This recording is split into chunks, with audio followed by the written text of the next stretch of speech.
Hey guys, this video is a little bit different from how I normally am going to do this. So it's not really about the best of the best or like who to play. I'm pretty sure every single champion in the game at the moment has at least one rune combo or build or something that is working really well for them, except maybe I've only got kind of screwed by the new season. Now that is awesome. The game is very fun. There's more variety, but it's also very confusing through all the chaos of like pressy attack Leona shoving her sword up AD carry's backside. It doesn't mean that's always going to be the best build. So this video is trying to show you what is actually strong and help you understand preseason just a little bit more and give you some stuff to try. Timestamps for the different roles are going to be here or here. I can never remember which way around it is. If you want to skip that, it's fine. It's going to go AD carry, then mid lane, jungle, top, and support. And if you enjoy the videos, make sure you subscribe and stick around the channel. Turn your notifications on. It helps me out and you stay up to date with the preseason with me. Ezreal is the best AD carry at the moment. It's not just because of Ezreal though. He is the best early game AD carry at the moment. It's always been that way, but there have always been issues with him as well last season, so he didn't really show that much. Before 30 minutes into a game, he is absolutely insane. That's probably putting it mildly. He is so overpowered. The games are shorter though, which actually makes him look better. We have assassins everywhere, people give up. So it's not just Ezreal, it's like the game actually making him look a bit better than he actually is. Also, people build full damage, which means no armor, and his poke damage actually is dealing a lot more. He is the safest AD carry, which obviously with Zed in every game is a good thing to have so you don't die. He's got the highest damage because of poke, one of the richest because of kleptomancy, which means more items than other AD carries. Pressy attack though is actually also very good on him. He can stack it really well. It lets him fight a lot more. Twitch is probably even more insane late game than he was last season, as if that was actually possible, partly because of Gathering Storm, but also just the different keystones that you can take. So pressy attack has some really good synergy with Twitch anyway. If you're trying to have a bit more of an earlier build, like especially in the lane phase, you're able to get your 3 auto attacks for pressy attack, but those 3 also actually put poison on the enemy. So you could just press E after the 3 and your contaminate will do bonus damage because of pressy attack exposed, or even if you continue stacking it afterwards, it will have time to press E and do damage, which is really, really good. Lethal Tempo, on the other hand, is more of like a mid to late game build. It's really hard to use properly with Twitch in the lane phase, but once you get to team fights and you're popping out of stealth with your Q, with your ultimate, it's insanely good. The Q has really good synergy with your ultimate, and that is why you might want to take it if you're more of a late game player. Vayne is really good at the moment. I'm not going to go too much into her because everyone knows she is strong, but sudden impact from domination tree is actually very gross on her. The lethality extra makes a massive difference, especially when you have a lot of crit, a lot of AD to have that extra arm penetration. Pressy attack is the most common keystone at the moment with her. It's kind of like you don't really do anything different with pressy attack. That's why it's so strong. Like you're going to do 3 auto attacks on the same target anyway for silver bolts, and when you do that, you proc pressy attack at the same time because you need your 3 autos, right? So you play her exactly the same as you normally would, but then after that you have the bonus damage from pressy attack plus the 12% extra, so any other attacks after that, all your crits and stuff, do more damage. Miss Fortune is the last one I want to talk about. Very underrated and really strong in the preseason, and it's very different to other AD carries at the moment. She is like a poke champion with Aerie or Arcane Comet. Her E poke is actually gross with either of these because she can use it and just constantly get this damage off. You take Doran's Ring to start with as your first item for the mana regen. You don't really need more AD. You're just kind of going to poke and use the keystone for damage instead, if that makes sense. And with lethality being better as well, especially Duskblade as an item rush, you can actually one-shot someone if you get that Q crit, which is kind of gross actually. For the mid lane, I have picked 5 different kinds of champions so that we can highlight a bunch of different playstyles that are working so far in the preseason, and then if you play anything similar, you can kind of take one of these pages and use it on that champion as well and see what is working just in the general game, I guess. Zed is going to be the first one though, who's probably the best mid laner, I think. He's like played all the time. He's banned a lot now because he actually is just ridiculously strong. Lethality is insane now because everybody has less armor in the game. They're not building as much armor. We also have sudden impact as well. There's more lethality on items, and it's a brutal combo. It's also electrocute being AD damage now, so physical damage. It makes a lot of a difference. Thunderlords was magic, so as you can imagine, all your arm pen didn't really affect it at all, but now with electrocute, all your arm pen, Black Cleaver, your lethality and stuff, that actually makes electrocute do a lot more damage. Malzahar is a really good counter to the meta. It forces the assassin to slow his build down, put 1350 gold, I think, into a Quicksilver Sash so that he can get out of your ultimate, or you just lock them down and you're able to burst them, right? Arcane Comet seems amazingly good on this guy because you can consistently proc it. Like he can reduce the cooldown really easily, which is a very underrated aspect of Arcane Comet that people aren't really thinking about right now, and 100% hit it if he locks him down with his ultimate as well. It's kind of like a carry on from last season, right? He was really good for the second end of last season after he got those kind of reworked to his ultimate and made it a lot better and easier. He's very good versus meta champions still. He's easy to play, but like your keystones are just really good for him at the moment. That's kind of what's tipping him over the edge. Poke is really good at the moment in the mid lane, just in general actually in the game. People don't mind magic resist, so you can actually one-shot people, especially with Lux. So we're going to talk about her. She's also very fun to play in the preseason with Arcane Comet. If you have your full combo, so your QE and your ultimate as well, Arcane Comet is guaranteed to hit because they're rooted in place, right? So it just adds even more burst damage onto an already insane one-shot combo, if that makes sense. It's also a really good way to deal with full damage champions. They aren't going to build magic resist either, so you can hit them from really far away, and then they can't really dive into a fight, probably because they're just going to get burst straight away, right? Inspiration Secondary is really underrated. Free boots, more cooldown reduction. You could also get biscuits. You get these stopwatch for the Zhonyas as well if you're against a really hard matchup like a Zed, for example. I think we're actually going to see this a lot more soon. I'm going to mention Orianna here as well because it highlights a really good like mage kind of play style in the mid lane at the moment. Ariel, Arcane Comet are both really good, but she's kind of, well, she can be more of a defensive support, but the keystones actually give her a lot of damage as well. So she's got kind of the best of both, if that makes sense.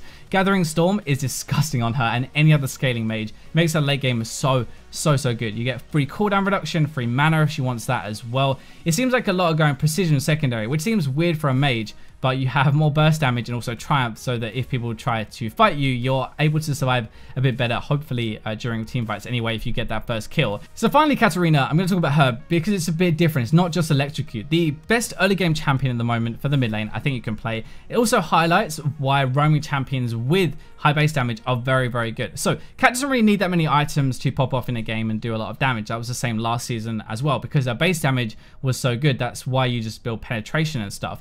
In the preseason though, she has a lot more damage from her runes now. Like electrocute is more, for example, sudden impact is giving her more magic pen as well. Coup de grace as well is really good.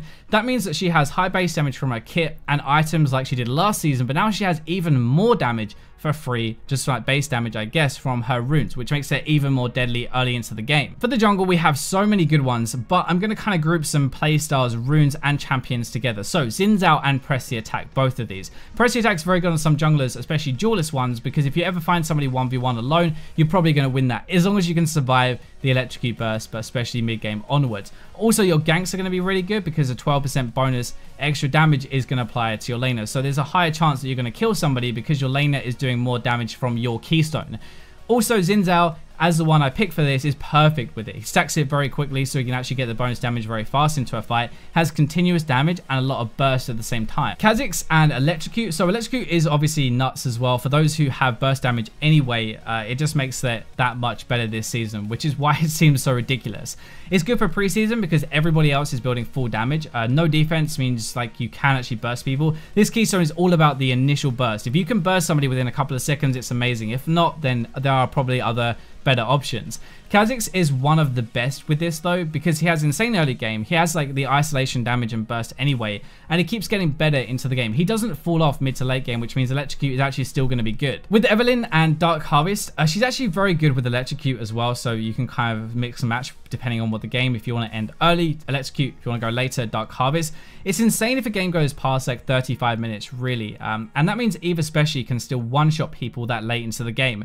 Her ganking is obviously insane, and she doesn't necessarily need Electrocute to do it because she has so much raw damage anyway. That's great for like shorter games in preseason and stuff, but she still has his ultimate and a burst to fall back on when the game goes a bit later. Warwick and Predator is more niche, but Predator is actually very good on the correct champion. Like the move speed and the damage is really good, especially if there's some kind of synergy between the two, so like Hecarim for example. But with Warwick you have your W to run into ganks like super fast. It's actually really fun. Get Moby Boots for the ultimate cheese and you'll be surprised how fast you're gonna run into a gank. There's no way to get away from that. It's much better early game than you think for snowballing a game as well. You don't do it with damage, but you do it with your gank presence. Use it every 2 minutes or 3 minutes, whatever it is, whenever it's up. Keep on ganking and you actually be surprised how much work you can do. Top lane is another case of a lot of things that definitely work, but I think lane bullies and damage is obviously where we're going for now. Teemo is probably the best top laner in the game at the moment as long as you're building AP. You do so much damage, it's absolutely nuts, and I'm really not joking with this, sadly. Wish I was. You're also a very good counter to bruises. You always have been, right? Like you just use your range advantage, but Arcane Comet and Aerie adds so much damage to this now. It's actually almost impossible to go against a Teemo and come out with like some decent health and decent farm. Shrooms hurt a lot more, so they're even more difficult to play against. People have less magic resist. Those shrooms are doing more base damage anyway because you have more built into your kit and your keystones and stuff. Plus you get Liandry's and Void stuff, so you have flat penetration and percentage penetration. So people are getting absolutely wrecked by these shrooms. GP has a crazy mid game in preseason so far, and this is exactly what Kleptomancy can do for you. He can proc this with his Q. So all he's going to do in the lane phase is use his Q on you over and over and over again, steal loads of gold, go back, use his futures market to get a 5-minute sheen, and then win the game from there. You're able to get items a lot quicker because of that, and items that are good for the mid game now. We're going Trinity Force, Lethality, Sterix for example. That is a lot of sheen damage with the Sterix as well. Even if you don't build that, it's still a lot of damage just with Trinity Force. Honestly, you're able to really be a threat at just 2 items, and that is something that we're not used to with GP and why he's so annoying to play against. I really want to highlight this Pantheon build. So it's so good. It's a lot of fun as well at the same time. Well, it's fun if you're playing Pantheon, not against Pantheon, trust me. Avery sounds really dumb on Pantheon, but his Q poke spam with this is absolutely insane. You go Mana Flow Band for the mana regen, you go Scorch for more damage, and it's the most obnoxious thing I think I've ever played against. Like the coup de grace as well and Triumph in the Precision tree help you fight a little bit more, and overall, like, it's just really difficult to play against. You do a ton of burst damage, but you poke like a madman, and it's really hard to actually beat a Pantheon like that. So lastly, we are on to support. Sona is 100% crazy strong at the moment, and everything is working on her right now. 3 different builds. Arcane Comet, more poke damage, you max your Q, you build AP, it's really hard to play against. Avery is the best of both worlds, so you have like, you're buffing your damage, you're buffing your shields at the same time, you're better at every phase of the game. Kleptomancy is even more items. You can actually use this. One of the few supports you can use it really well. You have decent poke, but instead of like your keystones buffing your damage, you're kind of playing for mid game where you'll have more gold than you normally would, and you're going to use the items for the extra damage instead. Leona is the best kill lane we have at the moment. She does so much damage right now. It's really hard to play against. She can punish these mage supports or like crit champions, crit 80 carries before they get out of the lane phase. It's a very different playstyle actually. It's Aftershock and Grasp for damage and stuff, like Scorch as well. You're more of a threat if that makes sense. That's why you're going to play her. Aggressive AD is also back more, so she's more useful in general. Like Ezreal, for example, Draven, I guess, like Twitch with Pressy Attack, Misfortune, Tristana with Pressy Attack, Jhin as well, all able to fight, and that is kind of exactly what Leona wants. Nami is very underrated with Avery, boosting her damage. Nami was kind of left out to the side, I guess, last season because all we wanted were defensive supports, but actually, like, she wants to fight a lot. She wants to bubble to set stuff up. She wants to, like, heal and damage at the same time, right? It was too defensive before with the sensor meta. You would just get coin, you would get your sensor, and that'd be it. That's not really what she's about. Now she's able to snowball her AD more. She's able to fight more, make use of her kit properly, and then move into a really good mid game still. Lulu is very similar. Avery abuse at its finest. It's a different style. It's kind of like if you mesh Sona and Nami together a little bit, I guess. Her lane phase was made better this patch though in the preseason with more AP and damage flying around, so you can actually fight a lot more, which makes her a bit more deadly. But then her whole kit obviously is awesome for mid game and with like Twitch or Tristana or something, keeping people alive in team fights with sensor and stuff. The reason I think she's actually better in preseason than she was before is because we have full damage champions a lot everywhere right now, and the shields and the ultimate from Lulu can make a massive difference. So that should give you some more idea of how the preseason patch is shaping up, what is working, what is a bit random, but the most standard stuff, I guess. Feel free to subscribe if you enjoyed, if you haven't already, like the video as well if you want to. I'm sure you guys know with YouTube actually it does help me out quite a lot, but for now I'll leave you with the robots.